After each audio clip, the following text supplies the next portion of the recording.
Orqanizmdə gedən həyati proseslərin tənzimləməsi sinir və humoral yolla baş verir.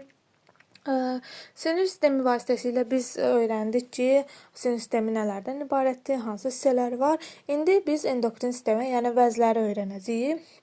Vəzlər sekresiya etdiyi yerə görə, sekretlərini buraxdıqları yerə görə 3 qrupa bölünürlər. Daxili sekresiya vəzləri, xarici sekresiya vəzləri və qarışıq vəzlər. Daxili sekresiya vəzləri o deməkdir ki, onların axacaqları olmur, onlar ifraz etdikləri hormonları və yaxud da bioloji fəal maddələri qana ifraz edirlər. Hormon sözünün mənası oyadıram deməkdir, oyatmaq deməkdir. Xarici sekresiya vəzləri isə ifraz etdiyi məhsulları ya bir xüsusi boşluğa, ya da dəri səthinə atılır onların axacaqları və xarici sekresiya vəzni eksokrin vəzlərdə deyilir, daxili sekresiya vəzni isə endokrin vəzlərdə deyilir. Endo daxili deməkdir, ekso isə xarici deməkdir. Bir də var qarışıq vəzlər, yəni bu ikisinin qarşı həm daxili sekresiya vəzisi kimi, həm də xarici sekresiya vəzisi kimi fəaliyyət göstərir. Daxili sekresiya vəzisi kimi hormon əmələ gətirir. Xarici sekresiya vəzisi kimi isə boşluğa axan bir sekretləri olur. İndi baxaq hansılar daxili, hansılar xarici, hansılar qarışıq sekresiya vəzləridir. Birinci daxili sekresiya vəzlərinə baxaq. Daxili sekresiya vəzlərinə epifiz vəzi, hipofiz, qalxana bənzər ətraf vəz, böyrək üstü vəz, timus, bunlar deməli daxili sekresiya vəzlərinə aiddir. İndi epifiz. Epifiz ara beynin üst artımıdır. Kəllə boşluğunda yerləşir. Epifiz sözünün mənası törəmə, ur deməkdir. Və hazırladığı hormon melatonin hormonudur. Təsir etdiyi yerlər isə deməli vaxtından əvvəl cinsi yetişkənliyin qarşısını alır və bioloji saat rolunu oynayır sanki. Və həmin bu melatonin hormonu vaxtından daha doğrusu işıqda zəif sintez olunur, qaranlıqda isə yaxşı sintez olunur. Ona görə də bioloji saat rolu dedikdə məsələn biz elə olur ki, axşamlar saatı qururuq. Məsələn saat 6-ya bir neçə dəfə elə qurandan sonra budilnik çalmamış biz oyanırıq. Bu ki bioloji saat deməkdir. Yəni proqramlaşmış oluruq ki, biz saat 6-da oyanmalıyıq. Bu, həmin bu epifizin melatonin hormonu sayəsində mümkün olur. Melatonin hormonu dedik ki, qaranlıqda səssiz, sakit bir yerdə ifrazı güclənir. Yəni siz yatarkən işıqlı yerdə, səs-küylü yerdə yatsaz, sanki heç yatmamış kimi yorğun bir vəziyyətdə oyanacaqsınız. Amma tam sakitçilikdə, qaranlıq bir otaqda, tamamilə qaranlıq bir otaqda yatarsaq, bu zaman daha da yorğunluğumuzu canımızdan çıxartmış olacağıq. Daha sonra epifizdən danışdıq, kəllə boşluğunda yerləşir, onu da qeyd elədik. Və indi hipofiz vəzindən danışaq. Hipofiz vəzi isə ara beynin alt artımıdır. O da kəllə boşluğunda yerləşir və epifiz, daha doğrusu hipofiz 3 paydan ibarətdir. Ön, orta və arxa paylardan ibarətdir. Bu payların da hər biri hormon hazırlayır. Ön pay əsas hormon hazırlayan paydır. Somatotrop, yəni bir çox hormon hazırlayır, amma ən əsası somatotrop hormonudur ki, buna boy hormonu da deyirlər. Somatotrop boyun inkişafına təsir edir. Onun deməli normadan artıq və normadan çox az ifraz olması xəstəlik yaradır. Məsələn, əgər somatotrop hormonu böyüyən orqanizmdə somatotrop hormonu həddindən çox ifraz olunarsa, bu zaman nəhəng boyluluq yaranar, gigantizm yaranar. Belə adamların boyları 2 metrdən çox olur. Və somatotrop hormonu əgər böyüyən orqanizmdə normadan az ifraz olunarsa, bu zaman cırtdan boyluluq, kollektiv baş verər. Bunlarda isə deməli boy balaca olur, həddindən artıq bir yarımdan da balaca olur.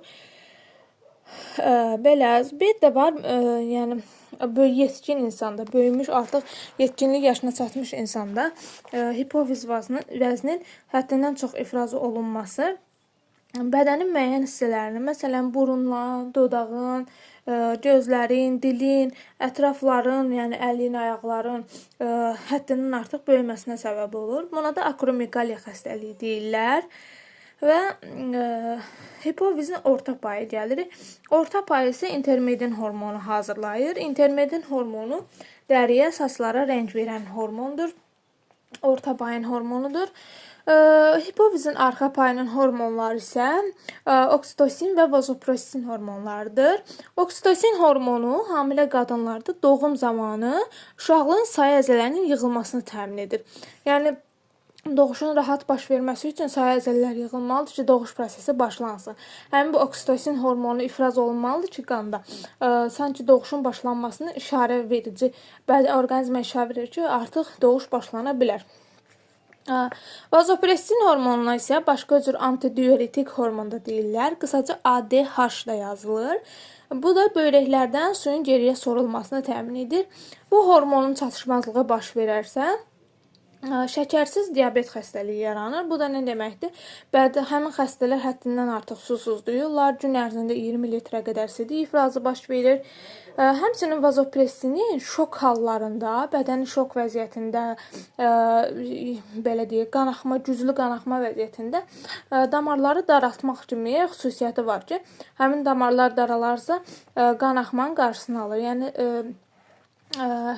avtoqəza hallarında, məsələn, insanlar damarlar qanaxma baş verərsə, həmin insan şok vəziyyətinə düşür və şok vəziyyətində artıq daha çox, necə deyim, qanın itilməsinin qarşısını almaq üçün vazopressin hormonu qan damarlarını daraldır ki, qanaxma olmasın, orqanizmi qurtara bilək.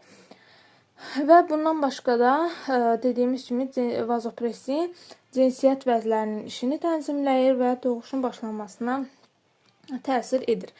Sinir və daha sonra gəlir qalxana bənzər vəz. Qalxana bənzər vəz deməli bu heç bir boşluqda yerləşmir. Boyun nahiyəsində, boyun hissəsində yerləşir.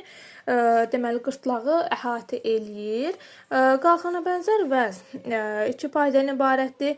Hər bir pay folikullardan ibarət olub. Mühüm hormonları tireoksin, tiriod, tirionin, kalsitonindir. Tireoksin hormonu maddələrin mübadiləsini, orqanizmin böyümə inkişafını, sinir sisteminin fəaliyyətini, zülal yağ və karbohidratların parçalanmasını tənzim edir. Həmçinin bədən temperaturunun tənzimlənməsində iştirak edir. Və deməli qalxana bənzər vəzin deməli kalsitonin və tirionin hormonu isə qanda kalsiumun miqdarını azaldır. Yəni kalsiumun qandan sümüklərə keçməsini təmin eləyir. Bu tireoksin, daha doğrusu tiriod, tirionin və kalsitonin hormonu. Ümumiyyətlə qalxana bənzər vəz infeksiyon xəstəliklərə qarşı müqaviməti artırır insanda. Qalxana bənzər vəzin bu hormonlarının əsasən tireoksin hormonunun həddindən çox ifrazı və həddindən az ifrazı da xəstəlik yaranmasına səbəb olur. Əgər uşaqlarda tireoksin hormonu az ifraz olunarsa, bu zaman kretinizm xəstəliyi əmələ gəlir ki, bu da boy ləngiməsi, inkişaf ləngiməsi, ağıl kəmliyi müşahidə olunur. Yəni bədən hissələri qeyri-mütənasib olur. Və kretinizmlər adlanır bunlar. Yaşlı insanlarda isə qalxana bənzər vəzin az ifraz olunması miksedema xəstəliyinə səbəb olur. Miksedema xəstəliyində deməli maddələrin mübadiləsi zəif gedir və sinir sisteminin oyanıqlığı da ləngiyir və xəstə sürətlə böyür. Çünki az yeməyinə baxmayaraq iştahı olmur, az yeyir. Az yeməsinə baxmayaraq maddələrin mübadiləsi zəif getdiyinə görə kökəlmə baş verir və onların sinir sistemi oyanıqlığı da ləngiyir, saçı seyrək olur, dərisi quru və şiş olur. Yəni ödəm yaranır da dəridə. Bu xəstəliyin müalicə etmək üçün isə tireoksin hormonu olan dərman qəbuludur. Qalxana bənzər vəznin hiperfunksiyası, yəni həddindən çox böyük insanlarda həddindən çox ifraz olunması isə bazidev xəstəliyi əmələ gətirir. Bazidev xəstəliyi isə miksedemanın əksinə. Bunlarda maddələr mübadiləsi sürətli gedir, sinir sisteminin həssaslığı yüksək olur, gözlər bərələ vəziyyətdə olur, sanki göz yuvasından çıxacaqmış dərəcədə.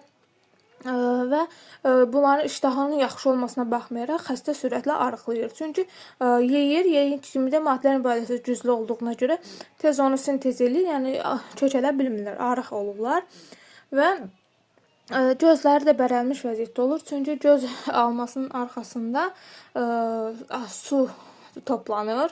Su toplandığı üçün də təzyiq edir, göz təzyiqi yaradır və göz təzyiqi nəticəsində də gözlər yuvasından yəni sanki çölə çıxırmış vəziyyətdə olur. Və müalicə etmək üçün isə dərman maddələrindən istifadə olunur. Dərman maddələri lazımi effekt vermədikdə isə vəzin bir hissəsi kəsilib çıxarılır, yəni cərrahi yola əl atılır. Sonra keçdik qalxanbənzər ətraf vəzi. Qalxanbənzər ətraf vəzdə heç bir boşluqda yerləşmir. Boyun nahiyəsində qalxanabənzər vəzin arxa səthində yerləşir və düyü boyda 4 ədəd vəzdir. Düyü boydadır. Bu vəzlərin də hazırladığı hormon parat hormondur ki, parat hormon kalsitonin və tiroidinin əksinə təsir göstərir. Yəni qanda olan kalsium və fosfor bunun miqdarını artırır. Yəni sümükdən artıq qana keçməsini təmin edir. Digərləri qandan sümüyə keçməsini təmin edirdi. Parat hormon isə sümükdən qana keçməsini təmin edir. Kalsium və fosfor. Sonra timus vəzi. Timus da daxili sekresiya vəzidir. Döş boşluğunda yerləşir. 1 ədəddir və döş boşluğunda döş sümüyünün arxa səthində yerləşir. Başqa cür buna çəngələ-bənzər vəz də deyirlər. Timus deməli orqanizmin böyümə inkişafına təsir göstərir. Vaxtdan əvvəl cinsi yetişkənliyinin qarşısını alır və timusun hazırladığı hormon timozindir ki, yəni timozin də bu dediklərimiz böyümə inkişafa, vaxtdan əvvəl cinsi yetişkənliyin qarşısını almağa təsir edir. Həmçinin də orqanizmin infeksiyon xəstəliklərə qarşı müqavimətini artırır, immun sistemini gücləndirir. Yəni qanda limfositlərin miqdarını artırmaqla bu prosesləri həyata keçirir. Timusda belə. Keçdiyi böyrək üstü vəzlər. Böyrək üstü vəzlər 2 ədəddir. Qarın boşluğunda yerləşir, böyrəklərin üst tərəfində yerləşir. 2 qatdan ibarətdir. Xarici qabıq qatı və daxili beyin qatı. Hər bir qatında hazırladığı hormon var. Qabıq qatının hazırladığı hormona kortizon və hidrokortizon aiddir. Deməli, bu hormonlar nə iş görür? Mineral maddələrin zülal karbohidrat mübadiləsini təmin edir. Yəni, gördüyünüz kimi, burada yağ mübadiləsi yoxdur. Zülal karbohidrat və mineral maddələrin mübadiləsini tənzim edir və bu hormonlar da çatışmayanda tunç xəstəliyi və yaxud da Addison xəstəliyi əmələ gəlir ki, burada dəri tunç rəngi olur, iştaha itir, qusma, ishal baş verir. Yəni dərilərin üzəri həmin xəstələrin qeyri-bərabər rəngdə olur. Sonra gəlir beyin qatının hormonları. Beyin qatının hormonları adrenalin, noradrenalin aiddir. Adrenalin və noradrenalin bir-birinə əks təsir göstərir. Adrenalin qan təzyiqini qaldırırsa, qan damarlarını daraldırsa, bədən temperaturunu yüksəldirsə, ürəyin işini gücləndirirsə, həmçində qanda qlukozanın miqdarını artırırsa, noradrenalin əksini eləyəcək. Yəni qan təzyiqini azaldacaq, damarları genişləndirəcək, bədən temperaturu azalacaq, glukozan miqdarı azalacaq, ürəyin işi zəifləyəcək. Yəni bir-birinə əks təsir göstərir. Yəni adrenalin belə yadda saxlaya bilər ki, adrenalin hər şeyi gücləndirəcək. Məsələn, həyəcanlı bir an olanda, sevincli bir an olanda, qorxulu bir an olanda, təəccüblü bir hal olanda qanda adrenalin miqdarı artır.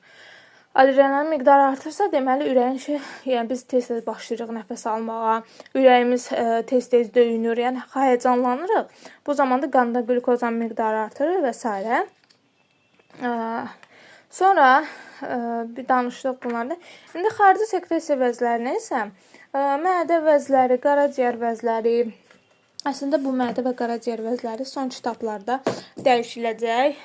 Çünki belə düşünürlər ki, son tədqiqatlara görə mədə vəzləri mədə şirəsi ifraz eləməklə yarası qastrit hormonda ifraz edirlər. Həmin hormonda qana qarışır. Ona görə ona sual altında olsa da, yenə də son kitablarımızdan mədədir, qaraciyərdir, tərdir, ağız suyu vəzləridir, göz yaşı vəzsidir, süd vəzləridir, qulaq kiri vəzləridir, piy vəzləridir. Bunlar hamısı xarici sekresiya vəzləridir.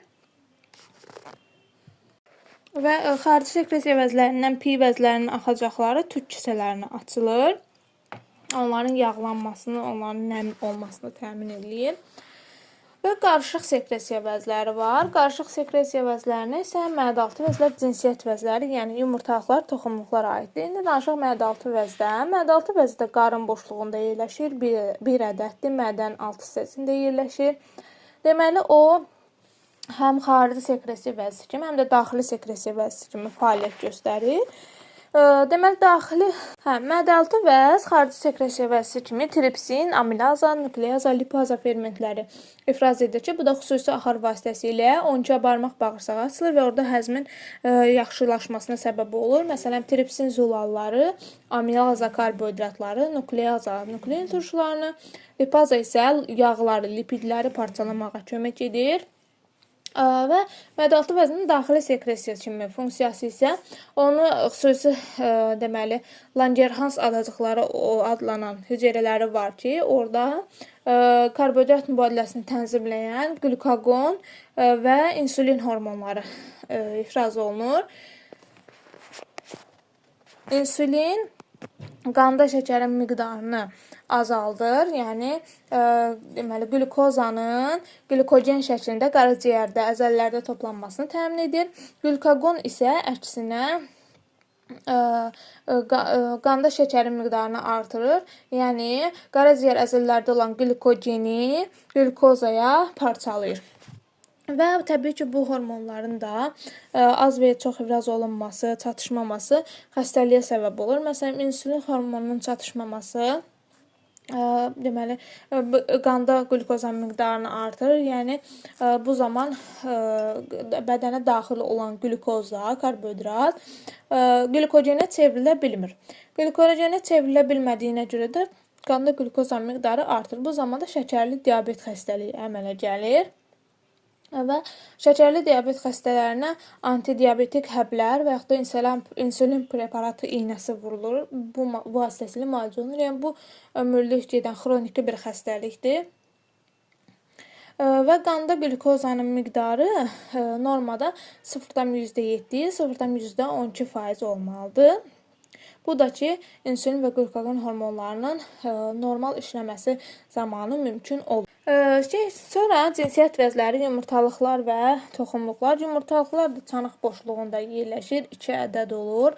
Qadın orqanizmindədir bu.